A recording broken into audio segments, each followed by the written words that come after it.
இன்றைய புனிதர் புனித ஸ்தனிஸ்லாஸ். இவர் அரச குடும்பத்தில் பிறந்தவர். பெற்றோர் இறந்ததும் உடைமைகள் அனைத்தையும் விற்று ஏழைகளுக்கு வழங்கிவிட்டு குருப்பட்டம் பெற்றார். இவர் ஊர் ஊராக சென்று நற்செய்தியை போதித்து வந்தார்.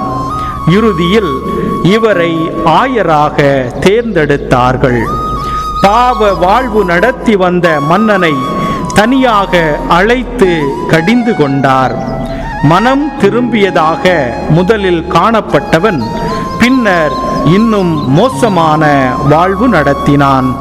புனித ஸ்தனிஸ்லாஸ் நெடுநாள் பொறுமையாக இருந்தபின் மன்னனை திருச்சபையிலிருந்து வெளியேற்றினார். அரசன் இவரை கொல்ல தீர்மானித்து அவர் இருந்த சிற்றாலயத்தில் நுழைந்தான்.